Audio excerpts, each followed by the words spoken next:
Alright, hi, this is Tim Teeter, Chief Elder of Wilhelm Colony, and this is my take two of hopefully the full showing of riveted chainmail.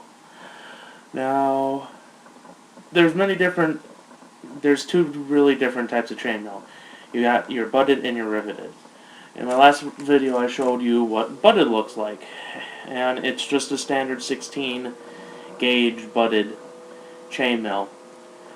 The main difference between butted and riveted is riveted, but riveted is slightly better than butted because you have to actually beat the metal instead of just trying to pry it open. If I show you over here, I already had some links made. Let me zoom in a little for you. Alright, so you can tell there's some rivets. It's a nice long chain. And then there was the butted that I was working on the other day. Looks pretty nice. The problem with, like I said, the problem with butted is you just have to beat its pull strength. And of course, you get messed up rivets. If you don't do your patterning right, you gotta rip it out. And they're no longer useful. So, let's back up a little bit. I'm trying this out on my cheap GoPro that I ended up buying from Taiwan last year. Just like everything else, all the other chainmailing, you need to start with a good 4-in-1 pattern.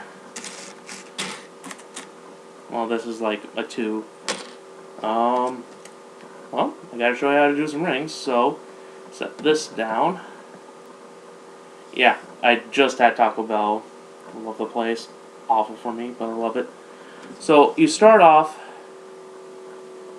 with a ring. Now, this particular rings are from the Lartcraft store, and this is the Earl grade.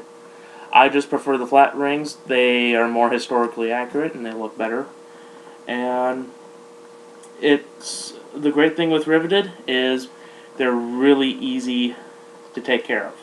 Once you have them fixed, you never have to worry about them, except for maybe some oil when you're not wearing it.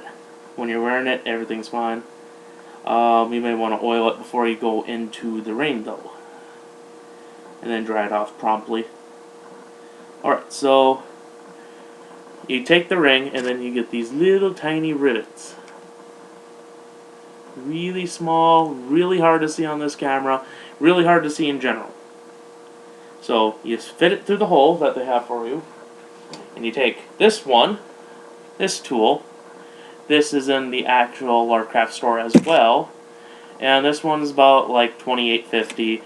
The rings for a set of 1,000 of them is like $22. It's kind of worth your time. And you know, these rings are machine manufactured, so you're gonna get 1 to 2% mess ups. Alright, so you see how I have it like that. Now you go nice and slow. Try to rivet it. Go too fast, you're gonna mess up. And hopefully I get to show you a perfect one finally. Haha. I think I got it. And you know what? I think that's close enough to a perfect. You just gotta play around with it, make sure it's all solid. Back up a little. So I can actually... It's a little hard to see. Eventually I'm gonna get better stuff. So that's put together pretty good. And then you just make your simple 4-in-1 pattern. You just take the ring out and you rivet it together. You will get, you know, screw ups, mess ups, that type of stuff. I'm going to see how heat resistant they are sooner or later, and see if I can melt some of them down and do something else with them. Other than that, it's a pretty good set. Everything's pretty much there and ready for you to use. You just get the tool and you just get to work. And like in my last video with the butted, you just need 2 things of pliers, and then you can easily rip these off. Other than that,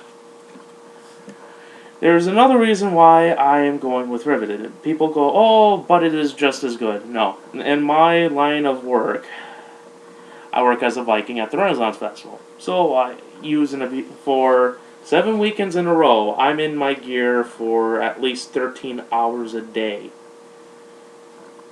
At the very least, fully dressed, kitted, and ready to go. And then I move around and I beat stuff up.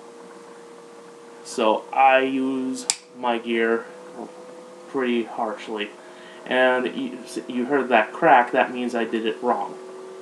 So I will show you what it looks like when it's done wrong. The rivet moved and bent the ring. But most of the time you can save this. You just gotta play around with it until you can get it mostly flat again in the clamp, your rivet clamp thing. And then you just put a little force, and it's all good again. If your rivets don't move, you're good to go. So yeah, good to go.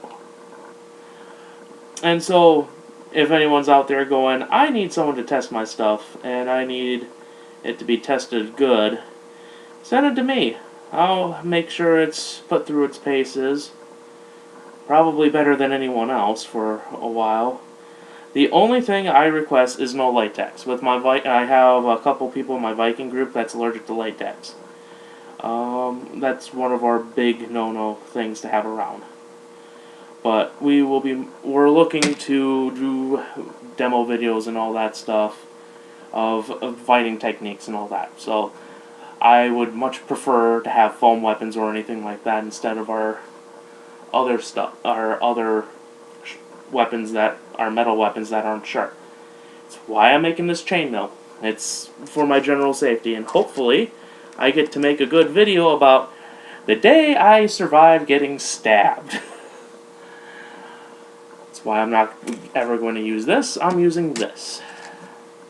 Hopefully that gives you a little helpful tidbit about why you should go with riveted more than butted. But if you're just going to LARP and you're just looking for chainmail that you can wear, go with butted. If you're looking for an actual proper investment, if you're historical reenactment type of person that really wants something to really have for a really long time, go with riveted.